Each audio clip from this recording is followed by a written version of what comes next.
Cerramos prácticamente esta serie de conferencias, ¿no?, dedicadas a José Revueltas y Efraín Huerta, ¿no? En esta última mesa está dedicado a Efraín Huerta.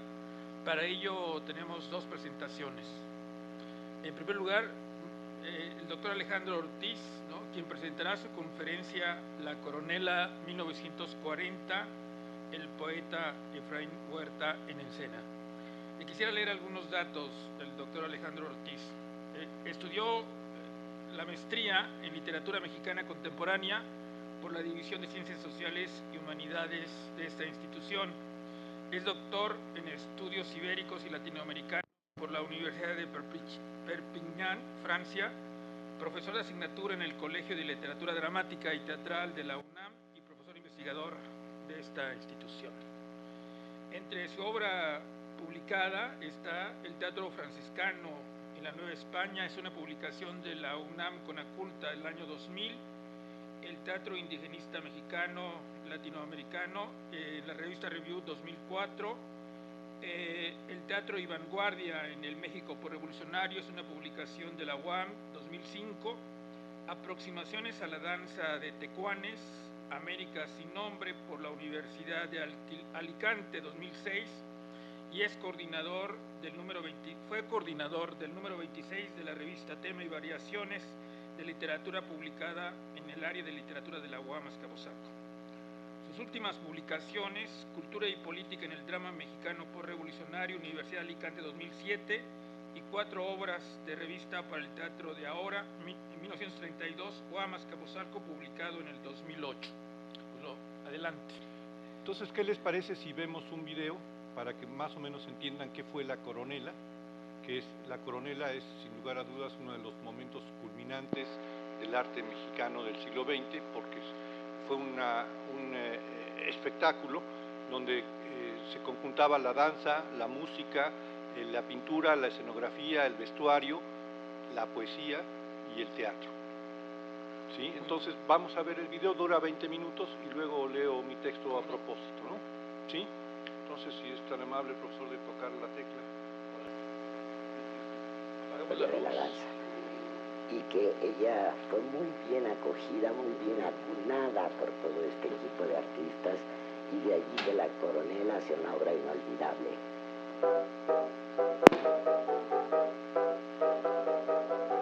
Penetrar este laberinto es estar consciente de que la exploración conducirá a la creación, que hay todo un mundo por ganar o perder. No debe haber aquí injerto alguno. Es posible esparcir el polen, pero el trasplante marchitaría la raíz. Transmutar, metamorfosear, sí, pero sobreimponer, no. Mi talismán, un quetzalcóatl de jade, con su tersa piedra arcaica que llenaba la palma de mi mano, transmitiéndome su sabiduría sobre la vida y el arte. Y así comienza la danza.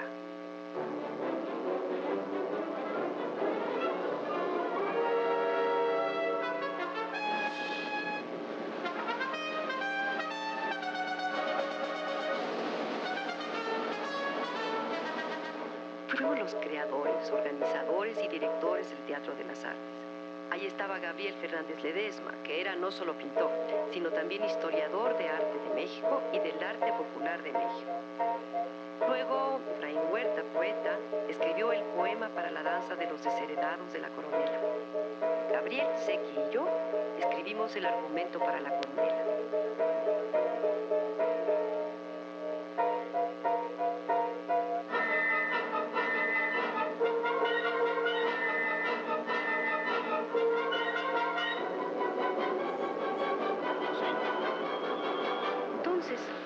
Posada se me ocurrió como base para un ballet. La idea de un ballet empezó en Nueva York, en el metro. Y la danza de los desheredados la empecé a visualizar con todo y rebozo en Nueva York.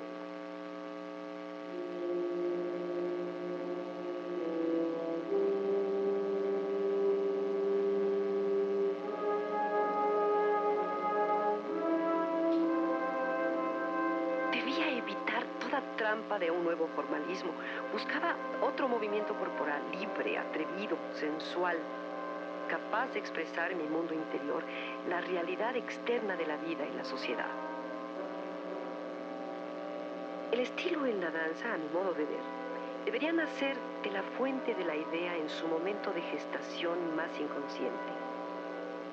Pero cuando llega el momento de cincelar la coreografía, ¿dónde se encuentra el estilo? Demasiadas veces se le busca en la manera personal de bailar del ejecutante y no en la fusión de idea y forma.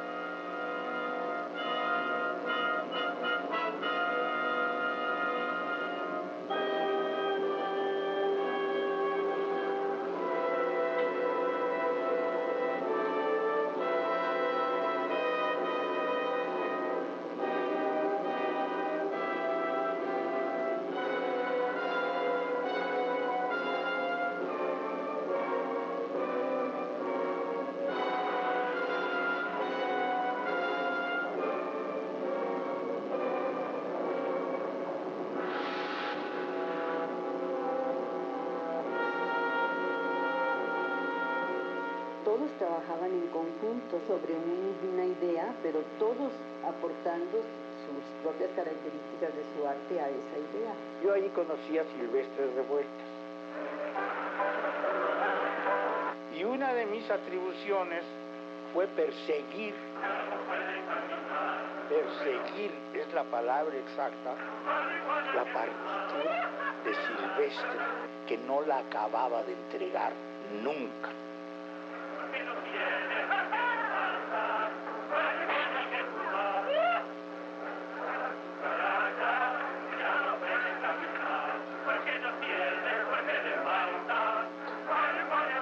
Y por fin conseguí parte, si no todo, el material que faltaba, y lo llevé heroicamente a manos de Waldín y de Sequizán. Mi papá trabajó con algunos manuscritos del maestro Revueltas y claro, con el manuscrito del maestro Blas Galindo, que fue quien terminó el guión de esta musical, de esta obra. Para mi papá, y así lo escribe él, fue un compromiso muy grande, en donde él decía que si él hubiera echado a perder una obra de él mismo, pues no importaba. Pero en este caso estaba de por medio su gran amigo, el maestro Revueltas.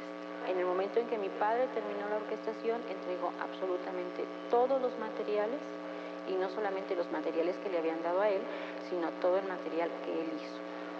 Desafortunadamente, mi papá era un hombre pues muy confiado y no sacó copias de todo de este trabajo que él hizo, sino pues estuviera en el archivo Wisser. No sacó copia y entregó tal cual la obra.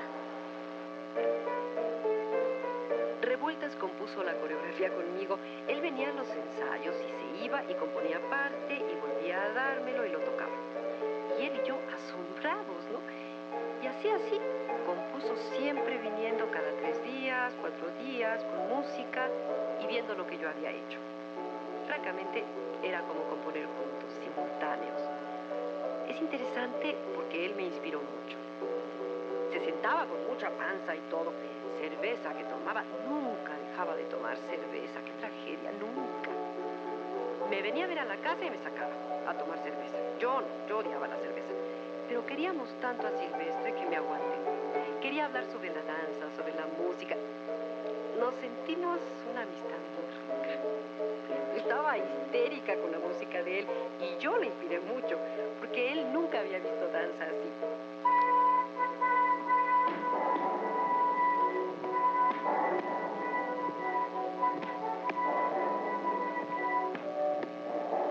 No sé cómo explicar lo que es ver nacer una nueva forma de arte. La emoción es tan grande que todos, lo mismo músicos, pintores, escritores, teatristas, estaban imbuidos, totalmente saturados con esta explosión nueva. Una nueva forma de danza, pero no solo para México. La danza que nosotros estábamos haciendo aquí no la estaban haciendo en Nueva York, ni en París, ni en Londres, ni nadie más.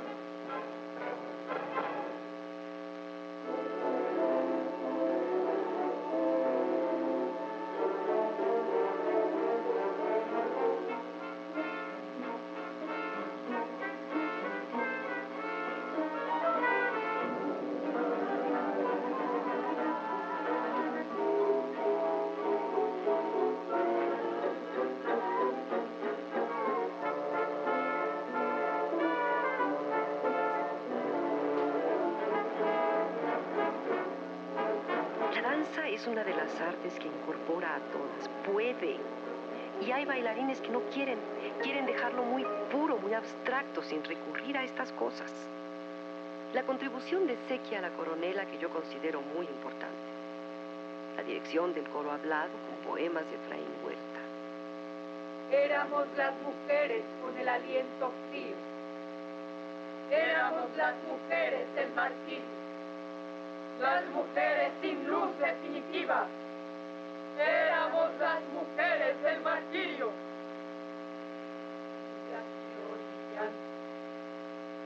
Humillación y llanto nos ahogaban. Dolor, dolor. Dolor de cenizas y fúnebres lamentos nos ahogaban. Es la primera vez que se introdujo un coro hablado vivo, así en ballet. Y el vestuario, Gabriel Fernández Ledesma me decía, Waldín, no puedes llevar rebozos al coro de Bellas Artes. ¿Pero por qué? No se puede. Y yo, no soy terca. Hacían un trabajo integrado, un trabajo en equipo, conjuntando todas las disciplinas artísticas en un solo hecho escénico. No de una manera superficial, no como el tipo performance de ahora. Partían de bases y de temáticas muy definidas, no que me surja al azar. Al azar no nos va a surgir nada. Tenemos que partir de algo concreto, y es lo que ellos hacían. Es una obra que tiene como tema la gesta revolucionaria, el grabado que nos hace conocer las imágenes más dramáticas de la revolución, las produce en su mayoría el Taller de Gráfica Popular, que se funda en 1937. Pero lo que encontramos en la gráfica de estos años es la herencia de Posada. Y cuando Gabriel Fernández Ledesma diseña los escenarios y el vestuario para la Coronela, pues tenía muy presente a Posada. Y entonces él, pues sus calaveras están más vivas que muchos vivos, ¿verdad? Y es lo mismo que Gabriel Fernández concibe junto con la coreógrafa y todos los otros participantes en la Coronela, pues esta sátira muy estilo de principios de siglo.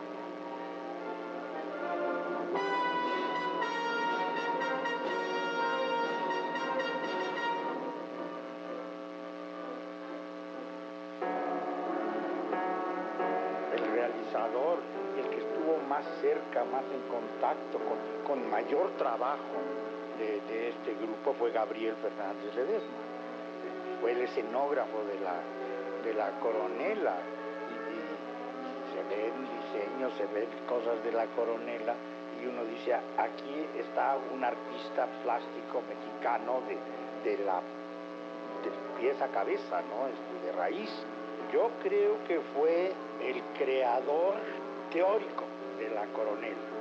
Fue el que le dio clases a Waldín y a Sequizano para ver ese mundo mexicano. Pues estaba archivado en el taller de gráfica popular, en el grabado, en José Guadalupe Posada.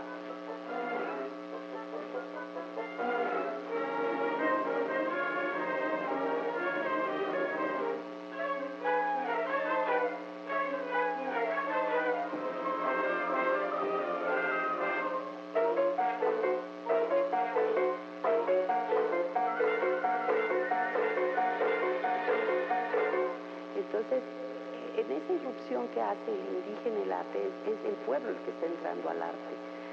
Y en la danza pasan unos lustros y entonces en la coronela encontramos que está en movimiento el discurso nacionalista que estaba ya en los muros. Boldín tenía mucha relación con Diego Rivera y nos íbamos mucho a casa de Diego a reuniones, y recuerdo que se sentaba él en un sillón enorme y nosotros alrededor de él para que él nos hablara de cuál era el papel del artista en el mundo. El foro, la escena es donde se hermanan todas las artes, que a mí me gusta pensar mucho en esto, en el foro como una mano. Hay quien dice que es más importante la danza, no es que es la escenografía, no es que fue la música, no es que sin luz no se hace nada, pero es como una mano. Son los 5 dedos interactuando como funciona una mano.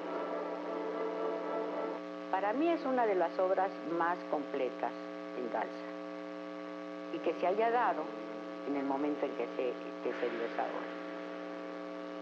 Ahí está lo que ahora tanto andan buscando, la interdisciplinariedad, que como les dije, pues si no estamos descubriendo el hilo negro, la expresión artística se da integralmente, de una manera integral.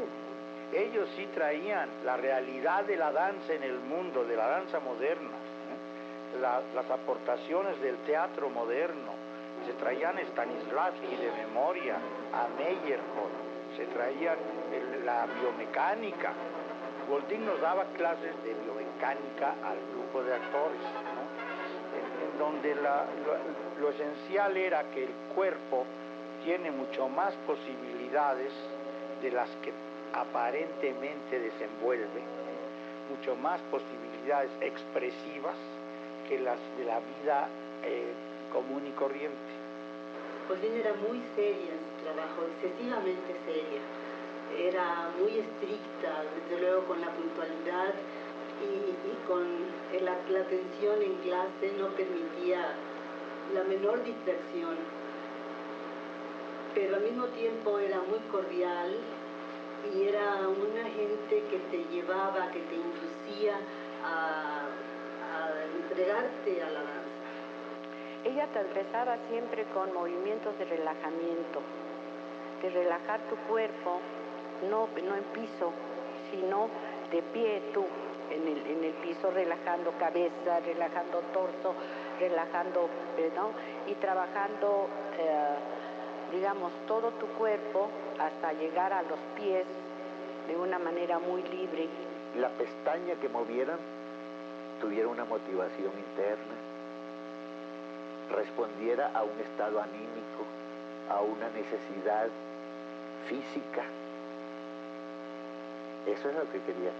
No solamente que hicieran el movimiento mecánicamente aprendido, muy limpio, muy claro, muy todo, sino que le agregaran algo de ellos. Aunque era muy enérgica, muy seria, se trabajaba muy a gusto con ella. No era regañona, por decir cualquier tontería. Se trabajaba muy a gusto, era muy gentil, muy amable, muy motivadora para el bailarín. Y ella manejaba mucho lo que decía movimientos de transición.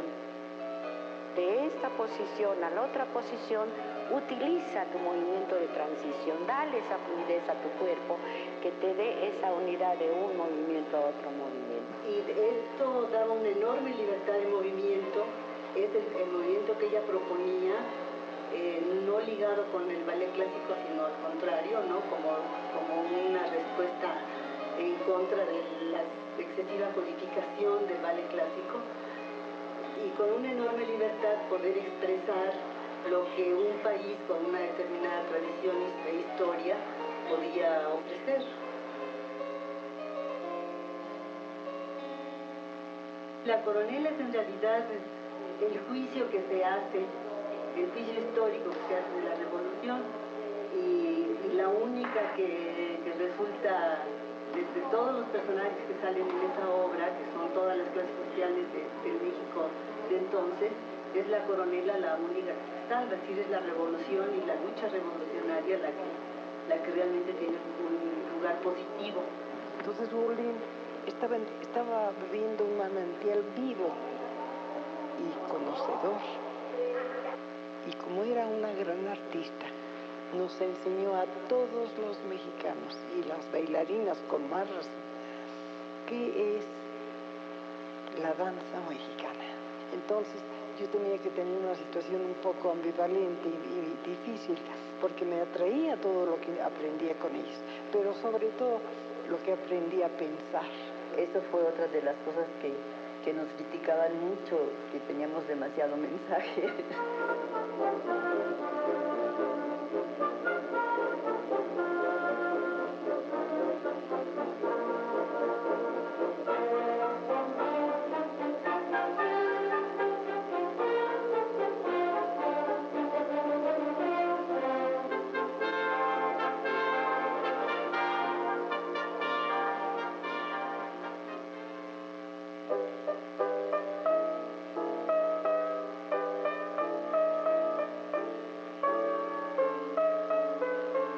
Hasta que las primeras semillas estén sembradas y las raíces se hundan en tierra fértil, hasta que el árbol se levante y florezca, y las manzanas doradas maduren para ser cosechadas por múltiples manos. La gente se sentó en el piso, en los pasillos, y recuerdo cómo pedían que se repitiera la danza de los desheredados, la cual es una danza trágica. Tuvo que ser repetida para que pudiéramos continuar. Vi toda la obra de la Coronela y realmente fue un impacto tremendo de ver toda una obra completa en danza. Y ese recuerdo me siguió mucho en todo el proceso de trabajo que hicimos para montar El Pelado y la Gatita y Los Desheredados, que fueron las únicas dos partes que se trabajaron en el 45.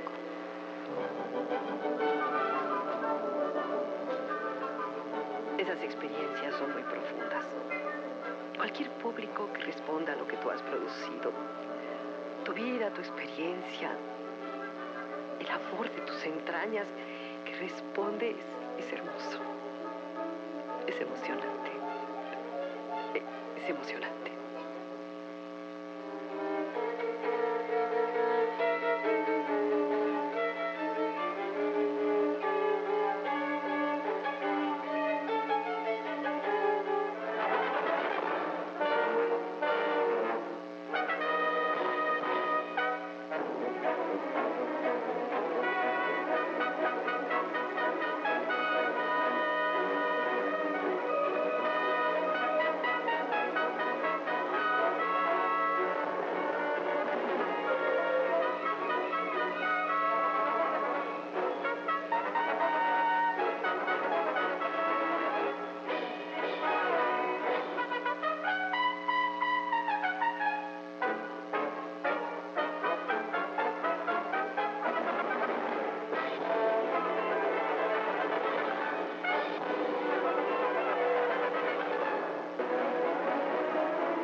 Los públicos más estimulantes que he tenido han sido en el campo, en las provincias, donde me he sentido más comprendida y amada por mi trabajo.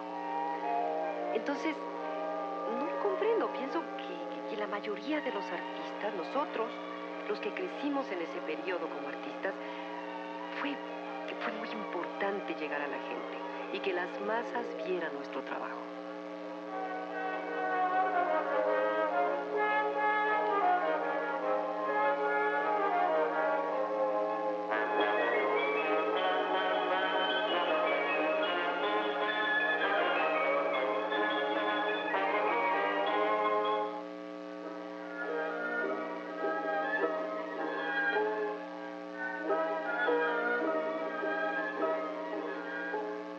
Yo me he preguntado por qué no continuó ese movimiento. yo creo que hubo gran responsabilidad de los dirigentes, el Ballet de Bellas Artes. Dejaron que nos desbalagáramos, se desintegró el grupo de actores, el grupo de danza, y cada quien partió para hizo su camino, ¿no? Yo creo que fue motivado por el cambio ideológico, político, en la manera de pensar, de actuar de las autoridades del país. Y después, bueno, todo el movimiento de la época de Covarrubias, toda esa etapa que se ha llamado la época de oro de la danza mexicana, que en realidad es una prolongación de ese punto de partida de Woldin. Es el punto de partida en la danza, de esta filosofía que tenía Woldin y que pues no me la contagió, yo se la robé, porque esa es la verdad. Yo le robé a Woldin su filosofía y la sigo, y creo y sigo creyendo que así debe ser la danza. La danza mexicana sería otra sin Woldin, quién sabe cuál sería. Mejor, peor, quién sabe, no sé. Sí, yo misma la seguí. Cuando yo hice 5 murales de Orozco, puse las soldaderas, porque la soldadera me expresa, lo siento, lo sentí, y veo que ha perdurado en el trabajo de mucha gente. Me enseñó a abordar el personaje en su ubicación social antes de poder asumir un trazo espacial o un lenguaje corporal. Creo que es la fundadora de la danza moderna mexicana, que continúa hoy como danza contemporánea, solo para actualizar el concepto, pero de hecho es el mismo proceso. Para mí es la gran madre, la base de todo lo que vino después. Miguel no inventó la llamada época de oro, a él le tocó culminarla, es la verdad. Quienes la fundaron fue Woldin principalmente, y Ana, porque Ana pues iba y venía, pero Woldin se quedó, hizo de este país su país, fue una gran mexicana y aquí dejó su vida. Creo que hoy, tantos años después, este movimiento ha crecido, se ha desbordado. Tenemos cientos de grupos, tenemos, pues puedo decir, por lo menos de 1000 a 2000 bailarines que quieren bailar contemporáneo. Se hacen congresos sobre la danza contemporánea, se discuten las técnicas, se discuten conceptos. Entonces pienso que Woldin se refleja en todo este proceso. Una vez más reaparece la Madre Oscura para abrazarme, Coatlicue, envolviéndome en recuerdos que no me pertenecen, moviendo mis sentidos y mi imaginación con sus pródigos frutos y flores, su cempasúchil, su pitaya y el canto del cenzontle, mientras el legendario quetzal ciega con su ardiente plumaje. No hay aquí un Ariadne con su hilo de oro para guiarme, pero sí un minotauro devorando y devorable. Su cabeza de toro reta y amenaza con la derrota. Su torso humano ofrece la seguridad de que puede ser dominado.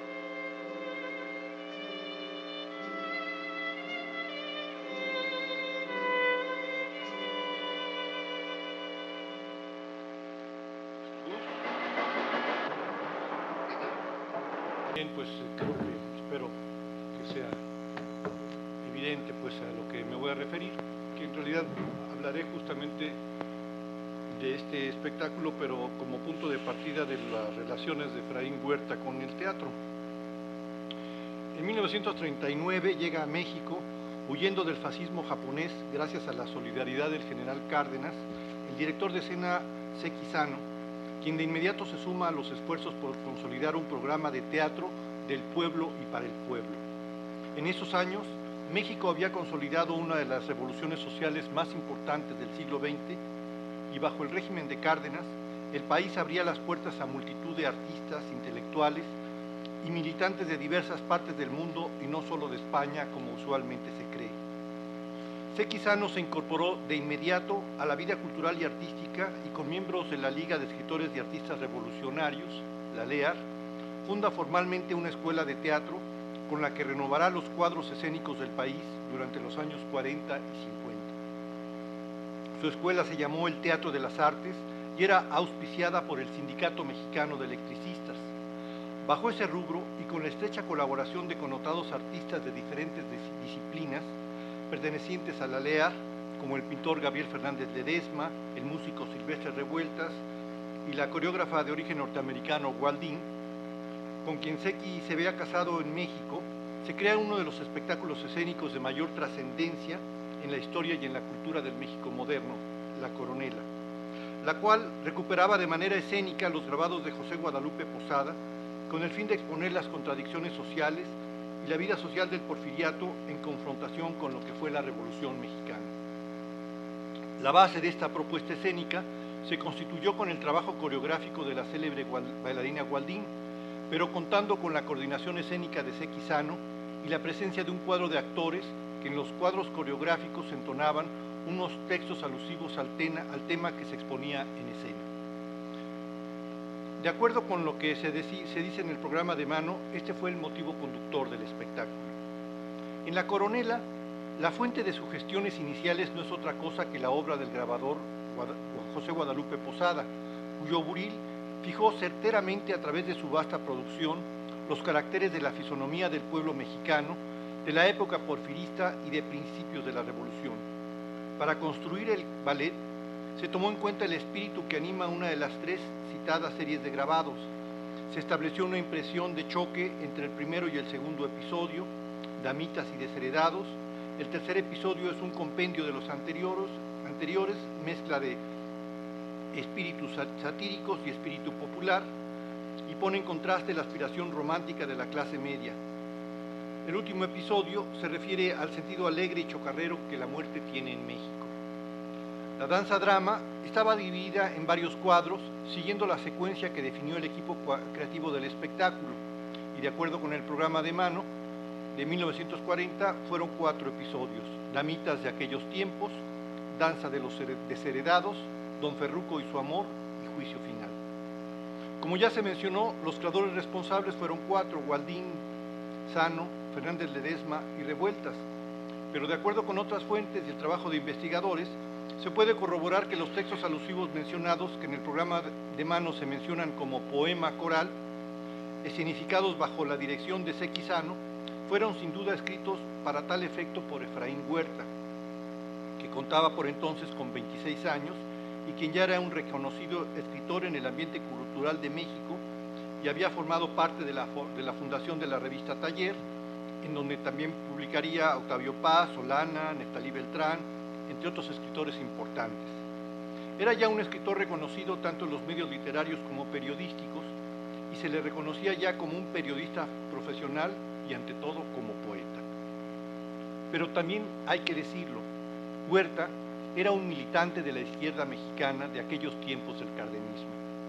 De manera que no debe parecernos extraño que fuese llamado a colaborar en el montaje ideado y diseñado por Seki Sano, Waldín, Fernández Ledesma. ¿Cuál habrá sido la razón de que se le excluyera del programa de mano? Lo ignoro. Pero he aquí algunos de los fragmentos de los textos que se entonaron en algunos de los cuadros del montaje, de acuerdo con las investigaciones de César Delgado, del CENID y Danza de Limba, que fueron escritos para tal efecto por Efraín Huerta, así como el estudio que ha hecho la musicóloga austriaca Antonia Teibler von Drack, que corrobora a través de su estudio sobre la música de Revueltas de que los textos del poema coral fueron de Huerta y que formaban parte del cuadro de La danza de los desheredados. Nosotras las mujeres, éramos las mujeres con el aliento frío, éramos las mujeres del martirio, las mujeres sin luz definitiva, éramos las mujeres del martirio. Humillación y llanto. Humillación y llanto nos ahogaban. Dolor, dolor de ceniza y fúnebres lamentos, nos ahogaba. Cenizas y lamentos, amargura y miseria, agonía. Agonía clavada a nuestros pies, deshechos nuestros huesos, éramos simples árboles, éramos las mujeres con el aliento frío, éramos las mujeres del martirio, las mujeres sin luz definitiva, éramos las mujeres del martirio. Ahora estamos en pie, ahora estamos en pie, erguidas frente al sol, empujadas por llanto y desventura, que escucha el pueblo todo, la voz abierta y clara, el decidido acento de libertad, que escucha el pueblo todo.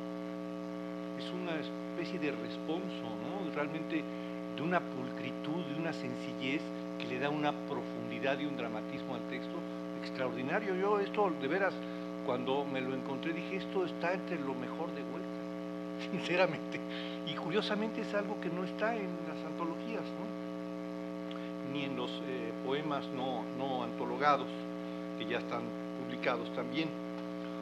Por cierto, resulta curioso que Efraín Huerta haya escrito, para una ocasión distinta, unos versos populares a propósito y en homenaje a José Guadalupe Posada en el cincuentenario de su muerte, en 1952, y aquí unas primeras estrofas que muestran el humor y desenfado propio de nuestro poeta, para ver un poco el contraste en torno justamente a la figura de Posada, ¿no?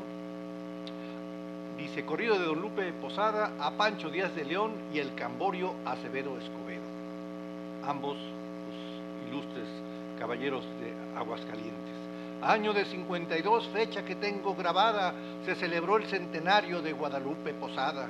En el barrio de San Marcos del Merito Aguascalientes, Lupe aprendió a trabajar en medio de los valientes. Vuela, vuela, palomita, vuela si sabes volar, ven a ver a Guadalupe que ya está en la capital.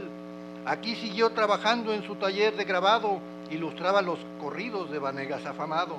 A don Lupe lo querían cargadores y porteras, por eso hasta le pelaban los dientes las calaveras. Se habla además de esta cosa, de esta raíz popular, ¿no? de Efraín Huerta, que también a veces un poco como que no la percibimos, ¿no? Vemos que de pronto quizá esta cuestión urbana, pero es a final de cuentas un poeta popular de principio a fin y de herencia, ¿no? Pero bueno, no soy yo quien deba hablar de esas cosas. Sigo.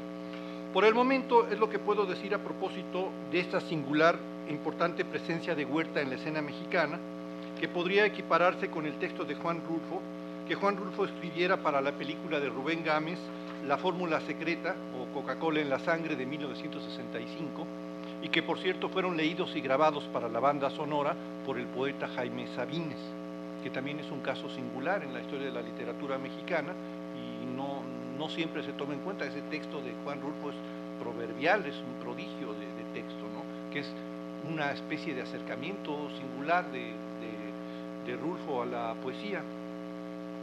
Pero sobre Efraín Huerta hay todavía varios aspectos interesantes que comentar, pues más allá de su conocida labor como crítico de cine, fue un apasionado del teatro y un testigo fiel de la vida escénica mexicana desde los años 30 hasta su muerte. He aquí, por ejemplo, un comentario suyo a propósito de sus pasiones teatrales que él escribe en su columna Libros y Antilibros del Gallo Ilustrado a la dramaturga Marusha Villalta el 11 de septiembre de 1977. Con Carlos Mora, que me parece que era un exiliado que se dedicaba al periodismo también, fui a ver un tranvía llamado Deseo en el Barrymore Theater, dirección de Elia Kazan, pero ya no alcancé a Jessica Tandy como Blanche Dubois, ni claro a Marlon Brando como Stanley Kowalski. Conservo un trozo del boleto, fecha 29 de junio de 1949. Orchestra, $4.80. Carlos me obsequió más tarde la magnífica edición de A Streetcar Named Desiree. Es un libro que milagrosamente se conserva en el tonelaje de libros de teatro que he coleccionado a lo largo de casi 50 años de ver teatro. Imagínense, desde la Orientación y el Ulises hasta los escenarios de la Unidad Artística y Cultural del Bosque, donde vi teatro por última vez, y justamente una obra de Marusha Villalta, titulada Cuestión de Narices. Han desaparecido de mi biblioteca, como yo, de las lunetas de los teatros capitalinos. Este quizá haya sido uno de sus últimos testimonios teatrales, pero desde su labor con su pluma en El Nacional y en el Diario del Sureste, Huerta solía dar cuenta del acontecer teatral con su mirada crítica y en ocasiones también irónica. Pero sigamos con los testimonios del propio Huerta, esta vez en uno de sus cotidianos artículos periodísticos de los años 30. Este es un texto del 39, del 26 de noviembre del 39. En el Teatro Orientación de la Secretaría de Educación Pública habíamos estado en diferentes ocasiones, admirando interesantes representaciones de teatro europeo y norteamericano y de no menos interesantes obras mexicanas y algunos festivales sencillos. Aquí vimos piezas como Amadeo, Los Caballeros en Fila, Riders to the Sea, Vivamos con Sueño, Antes del Desayuno, El Viajero y el Amor, etc. Escuchamos una desoladora conferencia de don Enrique Fernández Ledesma sobre López Velarde, asistimos a diversos mítines de mayor o menor importancia, pero en estos momentos, noche brillante del 3 de diciembre, hacemos acto de presencia en el citado local, asistiendo a la sesión inaugural de la primera Conferencia Nacional de Escritores Comunistas. En algunos otros artículos de los recopilados por Guillermo Sheridan, escritos por Huerta durante los años del cardenismo, suele dar de vez en cuando un comentario sobre el teatro o sobre las obras dramáticas de autores ya reconocidos, como es el caso de Javier Villaurrutia, con quien mantenía por entonces severas diferencias estéticas e ideológicas. Tal es el caso de su opinión expresada a propósito de textos publicados en Letras de México.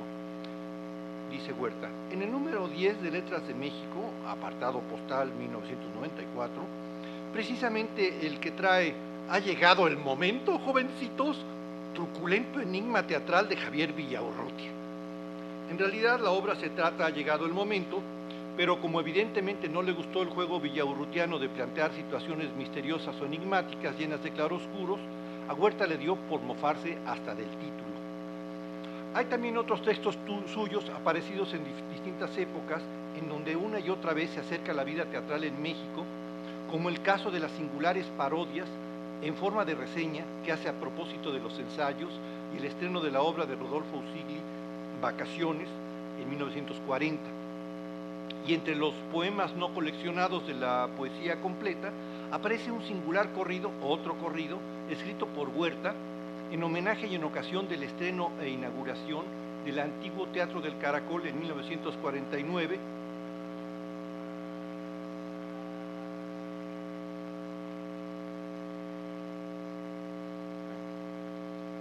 Zapata nos permita seguir.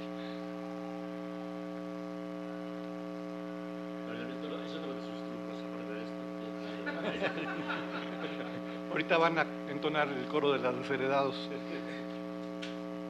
Bueno, y entonces, con motivo, a la hora de la inauguración, aparece Huerta como los viejos poetas de pueblo, escribiendo versos para la ocasión. Y este es el corrido del Caracol de Efraín Huerta. Bueno, un fragmento. Voy a contarles, señores, lo que una noche pasó, que cuando este grupo de actores su temporada empezó, el Teatro del Caracol se llama no sé por qué, nada hay nuevo bajo el sol, dice Gabriel Peré, y ya con esta me despido, ya con esta ya me voy, no deje de ir, amigo, al Teatro del Caracol.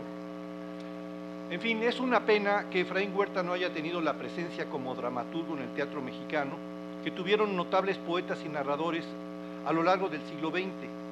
Su fina percepción del arte teatral y su mirada siempre crítica y en multitud de ocasiones jocosa e irónica le pudo haber dado una fisonomía peculiar a lo que, ilusionados, hubiésemos querido que fuese su dramaturgia.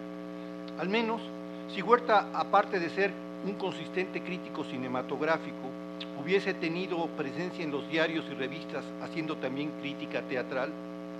Palabras, palabras, palabras, dijo Hamlet. Pero de toda esa ausencia suya como autor dramático en el teatro mexicano del siglo XX, podemos decir que desde hace décadas no pasa un año en que en la cartelera teatral aparezca por ahí un espectáculo conteniendo su luminosa poesía, de la misma manera que en 1940 un texto suyo fue significado por Sequizano en La Coronela. Pero su escueta y breve relación a través de la palabra escrita entre Huerta y el teatro mexicano nos queda algo más todavía, un bonus track. un espléndido ensayo en torno a la vida teatral mexicana que formó parte de un ciclo de conferencias impartidas por Efraín Huerta entre 1964 y 65 en el Instituto Cultural Hispano-Mexicano, dedicadas a pasar revista a la literatura mexicana del siglo XX. El ensayo se titula escuetamente Teatro y se encuentra publicado con las otras conferencias en el libro Aquellas conferencias, aquellas charlas. Fue publicado por la UNAM en 1983 en el número 35 de la colección Textos de Humanidades. En ese texto Huerta da rienda suelta de sus conocimientos de la literatura dramática en México y de sus goces y predilecciones como espectador teatral.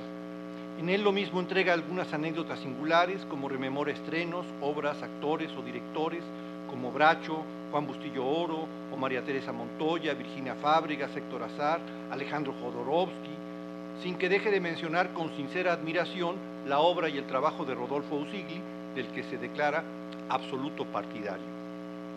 Y así culmina su escrito, asumiendo sus filias y sus fobias.